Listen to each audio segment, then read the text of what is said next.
तीर्थंकरों का उत्सव मनाने से हमें ऐसा पुण्य का बंध होता है, हमारे जीवन में ऐसी संपन्नता आती है जिस संपन्नता का हम अनुमान भी नहीं लगा सकते। जब कोई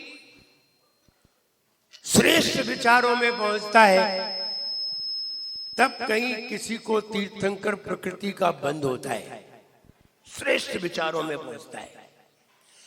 और श्रेष्ठ विचारों की जब हम आराधना करते हैं, जब हम सेवा करते हैं, तो हमें वो श्रेष्ठ विचार स्वयं ही प्राप्त हुआ करते हैं। विचार करिए, एक बार अगर कोई श्रेष्ठ विचार कर ले, बहुत उत्तम विचार कर ले, अच्छे से अच्छे विचार कर ले, किस संबंध में? तो कहते हैं 16 कारण विचारों में, 16 कारण भावनाओं में, भगवान की आराधना में, आहार देते समय, साधुओं की भैयावृत्ति करते समय, सबके कल्याण की भावना करते समय, ज्ञान की भावना करते समय, विनय की भावना करते समय, आदि आदि, आचार्य की भैयावृत्ति करते समय, उपाध्याय की सठ कर्तव्य करते समय, ये 16 तरीके बताए। इनमें अगर कोई किसी का उत्कृष्ट विचार आ जाए तो वो व्यक्ति तीर्थंकर प्रकृति का बंध कर लेता है। जैसे कोई आहार दे रहा है, आहार देते समय बहुत उत्कृष्ट विचार आ जाए। ध्यान रहे, अगर कोई आहार नहीं दे रहा है, कोई पूजन नहीं कर रहा है, कोई स्वाध्याय नहीं कर रहा है, तो बिना क्रिया किए उत्तम विचार नहीं आते। कहो, आहार देने वाले के विचार अच्छे होते हैं कि देखने वाले के? देने वाले के। बिना क्रिया किए अच्छे विचार कभी आते नहीं है। इसलिए वो तीर्थंकर भगवान को आहार देते समय नहीं, कि मुनि महाराज को आहार देते समय अगर आपके अंदर उत्कृष्ट विचार आ जाए तो आपको वहीं खड़े खड़े तीर्थंकर प्रकृति का बंध हो जाए, सिर्फ आहार देते समय। श्री कृष्ण थे, मुनिराज की तबीयत खराब हो गई, मुनिराज को रोग हो गया, बहुत सारे मुनिराज को रोग हो गया। श्री कृष्ण के मन में आया कि इनका उपचार होना चाहिए। तो श्री कृष्ण ने कहीं वैद्य जी पे दवा पूछी, इसका उपचार क्या है? तो उन्होंने दवा बताई। तो देखिए, श्री कृष्ण ने तो कभी आहार नहीं दिए, कोई भी मुनिराज को आहार नहीं दिए, लेकिन तीर्थंकर प्रकृति का बंद कर दिया, आहार नहीं दिए। कैसे किया वो जानिए। श्री कृष्ण ने वो दवाई पूछी, औषधि पूछी, औषधि पूछ करके उसको लड्डू में मिलाई, लड्डू बनाए छोटे छोटे, और लड्डू बना करके जिन जिन के यहाँ चौके लगे थे उनके यहाँ लड्डू स्वयं दे करके आया, और ये कहा ये लड्डू मुनिराज को आहार में जरूर देना है। और श्रावक को दे आए, श्रावक के यहाँ मुनिराज आए तो मुनिराजों को उन्होंने वो लड्डू आहार में जरूर दिए। ऐसा कई दिन तक करते रहे। थोड़े दिन बाद सारे मुनिराज स्वस्थ हो गए। सारे मुनिराज स्वस्थ हो गए। आहार देने वाले को नहीं मालूम कि इस लड्डू में क्या है, आहार लेने वाले को नहीं मालूम इस लड्डू में क्या है, ना उन्हें मालूम ना उन्हें मालूम, और आराम से आहार लेते रहे, किसी को भी पता नहीं चला। सिर्फ श्री कृष्ण को मालूम था कि इसमें औषधि है। बाकी किसी भी, ना मुनिराज को मालूम, ना श्रावक देने वाले को मालूम, ना जो भेज रहा है उसे मालूम, किसी को भी नहीं मालूम। और मुनिराज को उस औषधि से सारे रोग ठीक हो गए, मुनिराज स्वस्थ हो गए। ऐसे आहार दान और औषधि दान देते समय श्री कृष्ण ने तीर्थंकर प्रकृति का बंद कर लिया, देने वाला नहीं कर पाया। देने वाले सब थे, लेकिन देने वाला बंद नहीं कर पाया और श्री कृष्ण ने बंद कर लिया। कैसे? उत्कृष्ट विचार तो देखिए, उन्होंने औषधि दी तो किसी को भी पता नहीं चलने दी, किसी को भी पता नहीं चल पाया, न देने वाले को और न लेने वाले, न श्रावक को। इतना उत्कृष्ट विचार हमारे अंदर अगर आ जाए तो हमें भी तीर्थंकर प्रकृति का बंद हो सकता है। हम अगर औषधि लाते हैं तो चिल्लाते हैं, दुनिया को बताते हैं, महाराज को बता देते हैं ये औषधि दे रहे हैं, श्रावक को बता देते हैं औषधि देना है। अब बताओ कैसे तुम्हें तीर्थंकर प्रकृति का बंद? कितना उत्कृष्ट विचार, किसी को पता भी नहीं चला। इसे कहते हैं उत्कृष्ट विचार। केवल इसी में नहीं, भगवान की भक्ति में, भगवान की पूजन में आदिनाथ भगवान का जन्म कल्याणक 23 तारीख को रविवार, सब फ्री। भले ही फ्रीगंज में ना हो, लेकिन सब फ्री है। जहां भी हो है सब फ्री। व्यापार से फ्री,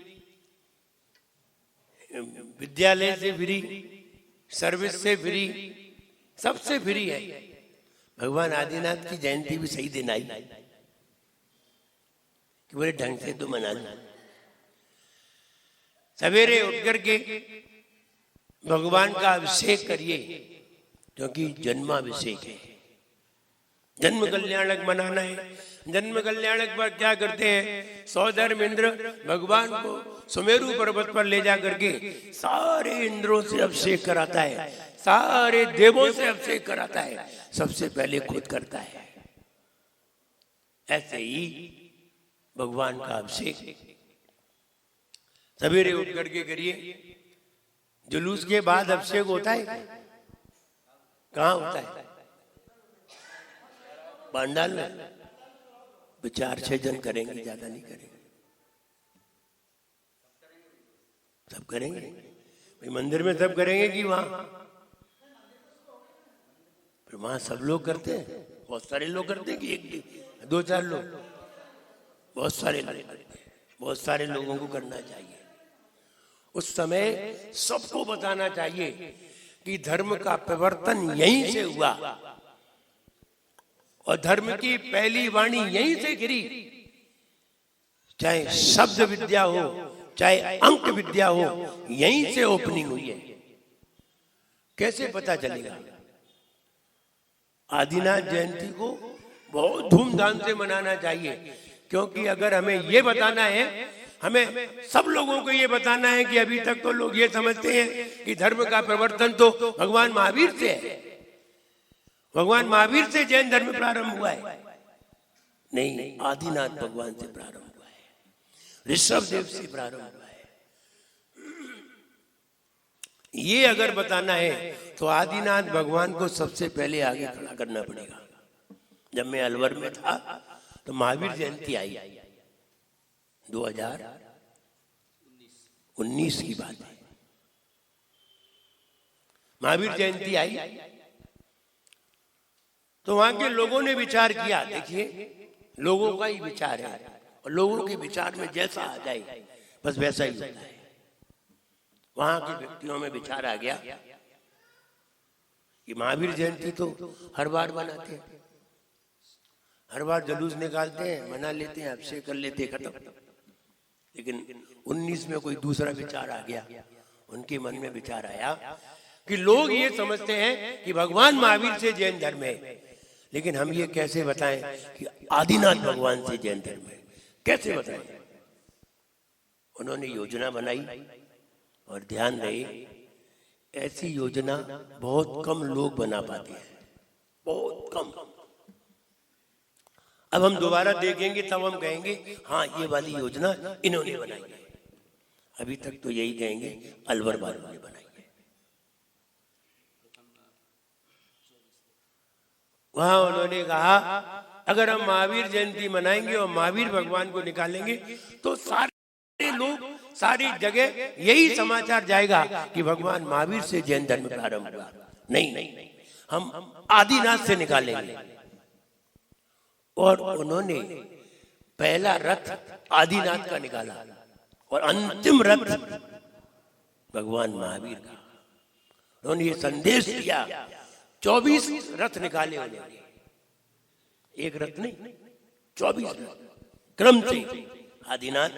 आदिनाथ का रथ, अजितनाथ, संभवनाथ, अभिनंदननाथ, अलग अलग रथ निकाले।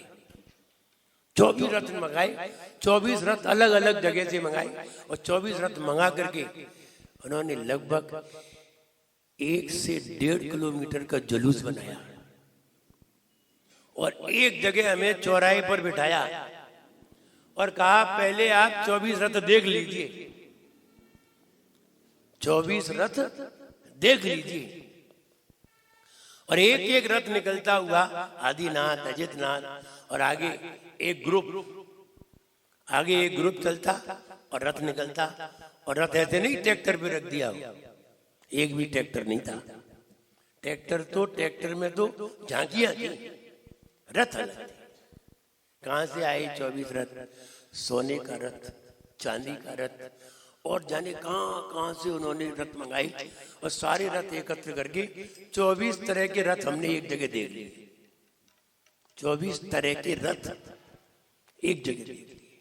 अंत में था स्वर्णमयी रथ, सोने का रथ था। अंतिम था भगवान महावीर का। तो हम ये कहें, उन्होंने ये संदेश दिया कि आदिनाथ भगवान से धर्म प्रारंभ हुआ है और अंतिम तीर्थंकर है जो भगवान महावीर है और बीच के तीर्थंकर जानिए इतने हैं।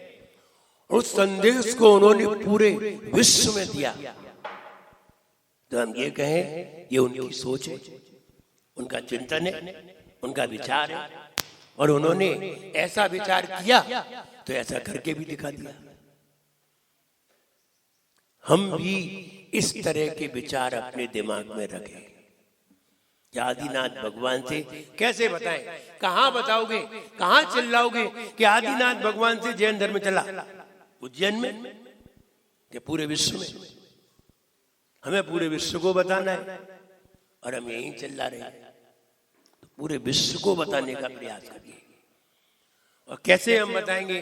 तो आदिनाथ भगवान का प्रथम धर्म प्रवर्तन दिवस है ये। आदिनाथ भगवान अगर इस धरती पर नहीं होते तो धर्म का प्रवर्तन भी नहीं होता। अलवर से ये वाला संदेश गया था और कई दिन तक ये संदेश चला। दिल्ली वाले भी कसमसा के रह गए, बोले हम ऐसा नहीं कर पाए जैसा कि एक अलवर वालों ने कर दिया। सारे लोग देख करके रह गए, सारे चैनल, चाहे वो जनवाड़ी चैनल हो, चाहे पारस चैनल हो, चाहे अहिंसा चैनल हो, चाहे महावीर चैनल हो, सारे चैनल अपने आप आ गए उस दृश्य को दिखाने के लिए। 1 घंटे तक हमें वहां चौराहे पर बैठना पड़ा, तब सारे रथ हम देख पाए। ये उनकी भावना थी। क्या भावना थी? हम चाहें तो मंदिर में बैठ करके मना लें और हम चाहें तो पूरे नगर को दिखा दें कि हमने ये मनाया, मेरे ऊपर। तो हम तो यही चाहते हैं कि बहुत अच्छी तरह से मनाया जाए, सवेरे सवेरे। अब आप क्या कर सकते हैं? भक्तामर विधान हो रहा है, भक्तामर विधान करिए, आदिनाथ विधान करिए और आदिनाथ विधान करके भगवान का अभिषेक करिए। अब इतना ही कर सकते हो, इतना ही करिए, इससे ज्यादा नहीं। इससे ज्यादा करोगे तो फिर परंपरा टूटेगी। परंपरा कायम रखिए। परंपरा नहीं बदलना चाहिए। जीवन भले ही बदल जाए तो हमारी परंपरा कायम रहना चाहिए। तो हम ये कहें कि आप यहीं तक सीमित रहिए और भगवान का अभिषेक जरूर करिए। हम तो बहुत कुछ सोचते हैं और हम नहीं सोचेंगे तो कौन सोचेगा? क्योंकि धर्म के बारे में कोई धर्मी ही बहुत ऊंची बातें सोच सकता है, हर कोई नहीं सोच सकता। इसलिए आप यहां तक सीमित रहिए, अभिषेक करिए, भगवान का अभिषेक करिए। और क्या कर सकते हैं? आरती करिए, पूजन करिए, विधान करिए। इस तरह आदिनाथ भगवान का जन्मोत्सव मनाइए। और जहां तक आप संदेश भेज सकते हैं भेजिए, और हम जहां तक बता सकेंगे हम आपको बताएंगे कि धर्म का प्रवर्तन आदिनाथ भगवान से किस तरह हुआ है। जन्म कल्याण के दिन भगवान का अभिषेक सुमेरु पर्वत पर क्यों किया गया? क्या जरूरत थी? हिमालय पे कर लेते, शिखर जी में कर लेते। सुमेरु पर्वत पर क्यों किया गया? मुझे लगता है इतने बैठे एक भी नहीं जानता कि सुमेरु पर्वत पर भगवान का अभिषेक क्यों हुआ, क्या कारण पड़ा। कल नहीं 23 तारीख को सुनिए, 23 को ही बताएं। क्योंकि जितने उच्च विचार होते हैं उतनी ही उत्तम भावनाएं अंदर बनती है और उतने ही उत्तम विचार हमारे सामने आते हैं। हम सभी 21 तारीख को ध्वजारोहण करके 21 को करेंगे। 21 को विधान वहां है और 22 को यहाँ है, और 23 तारीख को हम सभी आदिनाथ भगवान का जन्मोत्सव मनाए। हम बस ये भावना थी कि सारे लोग भगवान का अभिषेक करें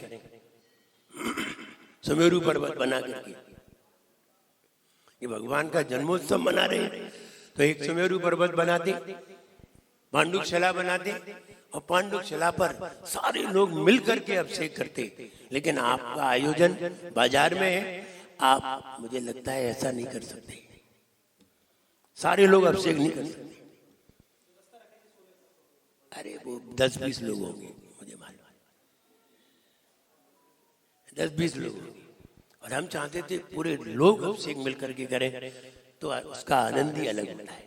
इसलिए फिर भी सब लोग मिलकर के करें। हम तो यही चाहेंगे कि जितने हैं सारे लोग मिलकर के करें, क्योंकि जब जुलूस में जाएंगे तो सब पैंट शर्ट पहन के जाएंगे, कुर्ता पजामा पहन के जाएंगे।